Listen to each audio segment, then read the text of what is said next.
हाल में ही Bombay high court ने एक महत्वपूर्ण निर्णय दिया है। यह निर्णय रेप को लेकर है। बॉम्बे हाई कोर्ट की 2 जजों की खंडपीठ ने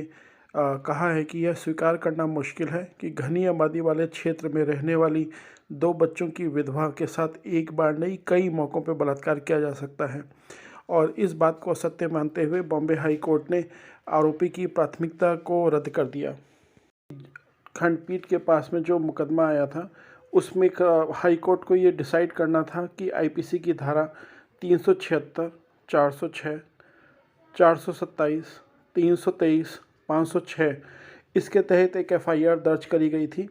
और उसको ये विचार करना था कि क्या आवेदक के द्वारा प्राथमिकता रद्द किए जाने के लिए आवेदन को स्वीकार किया जा सकता है या नहीं स्वीकार किया जा सकता है। हाई कोर्ट ने यहाँ पे एक पुराना केस जो विनीत कुमार बनाम उत्तर प्रदेश के मामले का भी उल्लेख किया,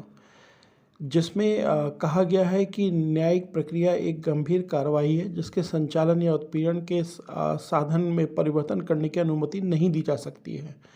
जब यह इंगित करने के लिए पर्याप्त सामग्री होती है कि एक आपराधिक कार्रवाई संतुष्ट रूप से दुर्भावना स्वरूप करी गई है और उसके अंदर एक गुप्त उद्देश्य भी शामिल है। तो उच्च न्यायालय जो धारा 482 है सीआरपीसी के तहत कार्रवाई को रद्द करने के लिए बिल्कुल पूर्ण रूप से स्वतंत्र होता है। कोर्ट ने यह भी पाया कि एक और आरोप जिसमें यह कहा गया था कि जो गहने हैं वो जबरन आरोपी ने ले लिए हैं, लेकिन यह आरोप पूरी तरह से झूठा पाया गया क्योंकि जौहरी जिसके पास ये गहने गिरवी रखे थे उसने पुलिस को अपने लिखित बयान में सूचित किया गया है कि अपराधी जो कि एक आरोपी है और मुखबिर जो उसके साथ में गई हुई महिला है, दोनों एक साथ में आए थे और वह दोनों को ही पहचानता है और उसको ये बताया गया था कि जब ये दोनों लोग गहने वापस लेने के लिए आए तो ही उनको गहने दिए जाएं। इसलिए इस तरह के जो आरोप लगाए गए थे इस एफआईआर के अंदर उसको हाई कोर्ट ने पूर्णतः उसको अस्वीकार कर दिया कि जो एफआईआर दर्ज करी गई है उसको देरी और आवेदक के द्वारा लगाए गए बलात्कार के आरोप पूर्णतः विश्वास के लायक नहीं है।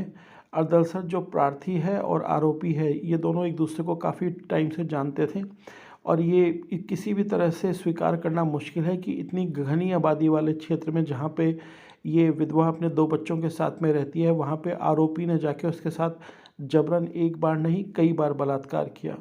ये एक तरीके से एक सोची समझी हुई साजिश है जिसके तहत एक एफआईआर लिखाई गई है